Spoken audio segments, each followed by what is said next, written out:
Здравствуйте, дорогие друзья! С вами Марина. Сегодня 10 сентября 2022 года. Я нахожусь на улице Каргопольская, города Москвы.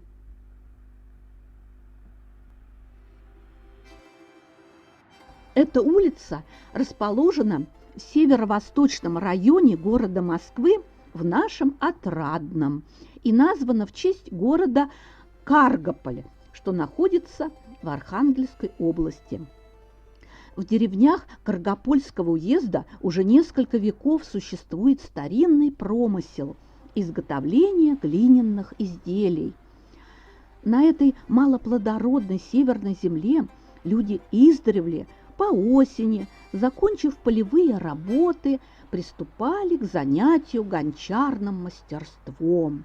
Изготавливали посуду из красной глины, кринки, миски, печные горшки.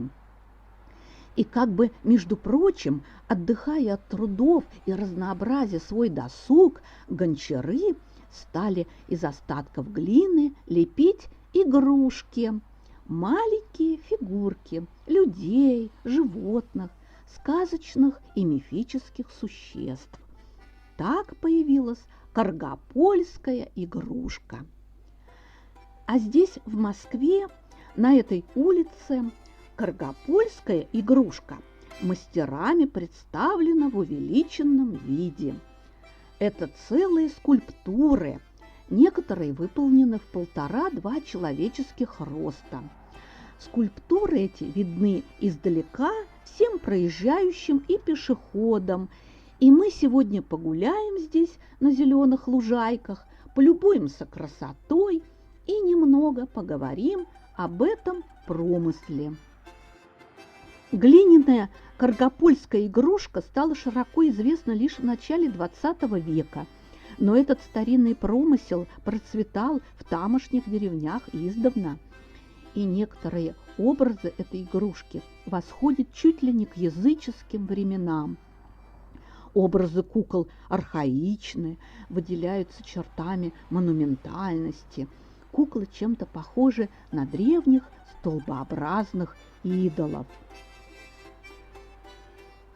Промысел каргопольской игрушки в советский период в какой-то момент практически сошел на нет. Но старинные традиции все-таки сохранились и дошли до наших дней благодаря оставшимся мастерам. Например, Ульяной Бабкиной, семьей Шевелевых.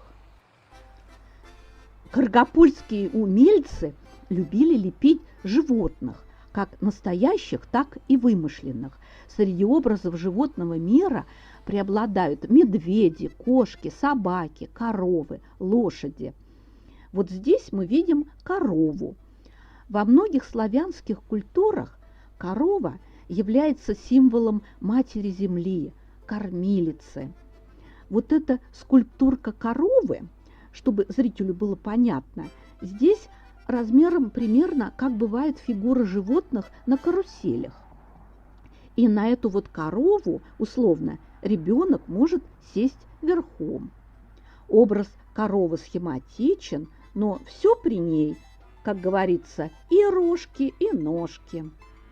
Фигурка украшена орнаментом с древнерусской символикой.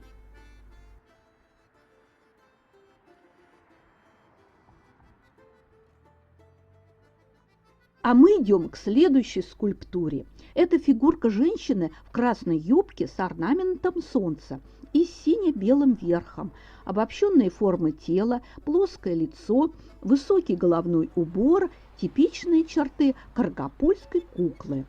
Но это глиняная барышня здесь как будто живая и смотрит в задумчивости на дорогу.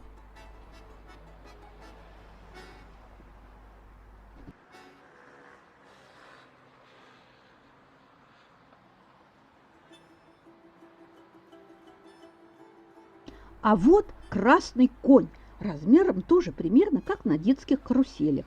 Скульптуры здесь недавно заново декорировали. На фигурках обновили краску, нанесли узоры, чувствуется работа художника. Фигурки стали яркими, привлекательными. Красный конь в изобразительном искусстве – это вестник каких-то перемен. Конь – это бег времени. Красный цвет – символ огня, кипения жизни, продвижения вперед.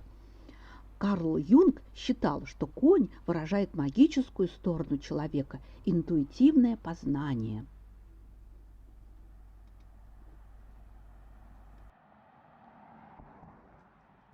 А здесь, у самого начала Каргопольской улицы, мы видим крестьянскую парочку, веселящуюся на празднике. Мужичок-гармонист и его жена в красном нарядном сарафане, декорированном расписным орнаментом. Музыкант развернул гармошку и, кажется, вот-вот заиграет плясовую и развеселит всю округу.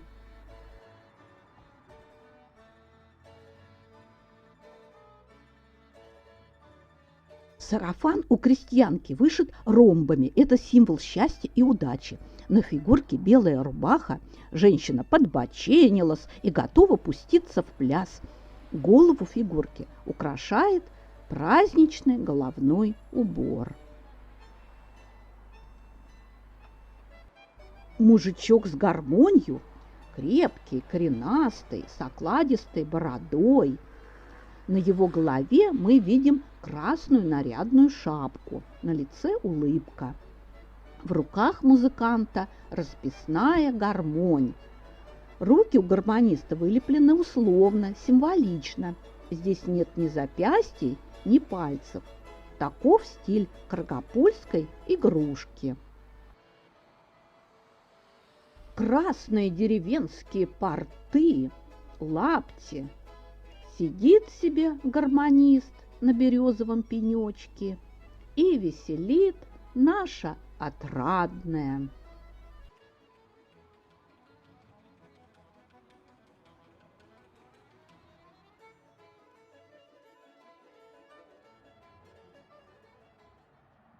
А на дворе ранняя осень. Листья на деревьях еще зеленые. Погода в Москве после похолодания разгулялась, и очень приятно провести здесь время в такой замечательной компании. Но я приглашаю вас, дорогие друзья, прогуляться с нами дальше. Сейчас мы перейдем дорогу, и на той стороне улицы нас ждет кукла-берегиня. Образ женщины-берегини – мощный славянский оберег и считается очень архаичным. Это богиня, и она всем людям на земле, живущим праведно, дарит счастье и радость. Берегиня всемогущая, вездесущая и символизирует природу. Ее суть воплощается не только в божествах, но и в земных женщинах. Она символизирует некую невероятную женскую силу, способную защитить от зла все человечество. Это символ счастья, здоровья, духовного и материального богатства. А у каргопольских мастеров образ берегини – это слепленная из глины баба с головой, увенчанной солнцем, воздетыми к небу руками и сидящими в них птицами. Кукла просит у неба помощи и благ и отдает взамен свою благодарность. Здесь мы видим в руках куклы голубей. С давних времен голубь считается птицей перемирия. Кукла просит у неба мира и счастья для всех людей земли. А мы вернулись, прошли по улице вперед, и вот мы вблизи рассматриваем еще одну скульптурную композицию в стиле каргопольской игрушки. Деревенская парочка, парень и девушка в нарядных расписных костюмах. Парень в вышитой рубахе, в руке у него гусли, а у девушки букет ромашек, и на ее платье тоже красивый орнамент. Лица у глиняных кукол вылеплены и расписаны символично, обобщенно.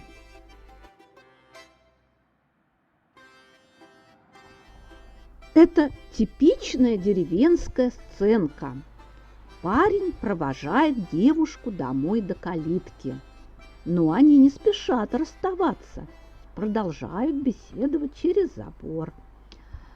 У фигурки девушки мы видим вылепленную косу, а у предыдущих женских фигурок если вы успели заметить.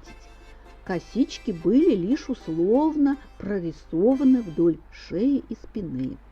А у этой девушки коса густая, она ее кокетливо перекинула через плечо наперед.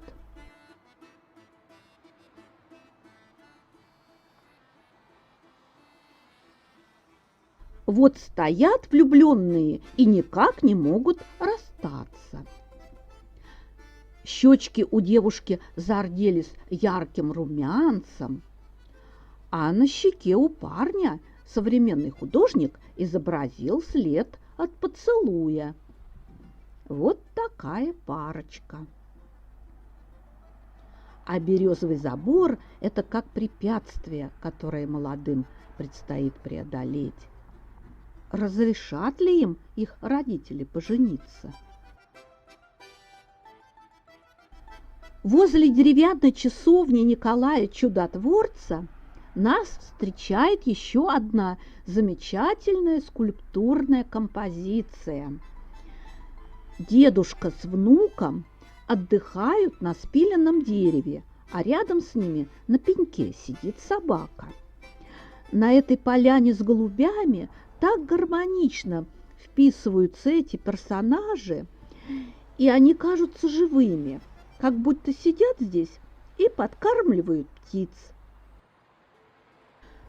Образ деда представляет собой типичного каргопольского крестьянина с окладистой бородой, в деревенской шапке и портах. Внучок тоже одет по-деревенски, но на голове его мы видим современный беретик.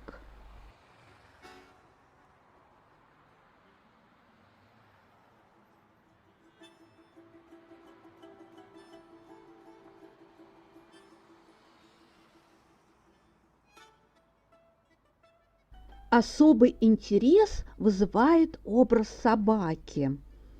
Это какое-то сказочное существо, но выглядит оно добрым, ручным, преданным человеку. Животное открыло пасть и, кажется, воет, а может быть, зевает. На собаке надета рубаха с красивой вышивкой, что делает этот образ еще фантастичней.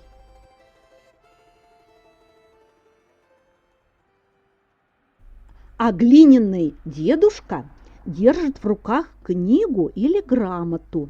И здесь мы можем даже прочитать: «Отрадное и Каргополь побратимы».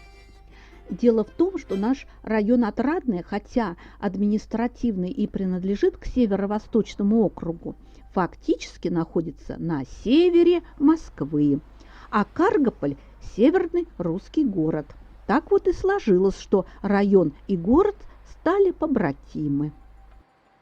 И это чудо, что здесь мы можем видеть замечательные увеличенные скульптуры, что вызывает интерес и желание больше узнать об этом старинном промысле глиняной игрушки. Как игрушка лепится, обжигается в печи, декорируется. Каргопольская игрушка отличается, например, от дымковской или филимоновской глиняных игрушек. В каждой местности свои традиции, свой стиль. Сохраняя традицию, современные каргопольские игрушечники придумывают новые формы и сюжеты. Игрушка стала более реалистичной, детализированной.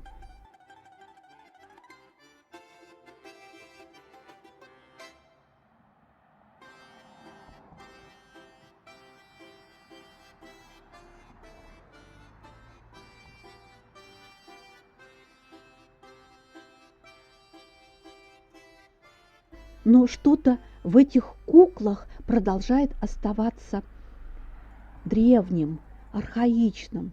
Фигуры грубоваты по лепке, пропорции тела не соблюдены.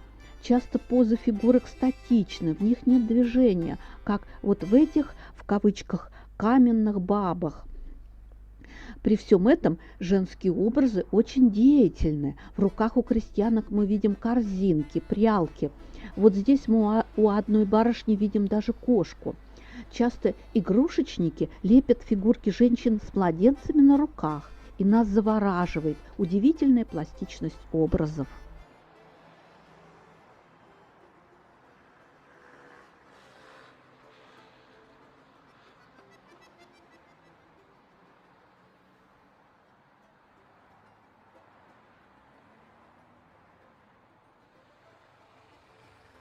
А мы вышли в парк, и тут как раз на празднике шла продажа сувенирной продукции.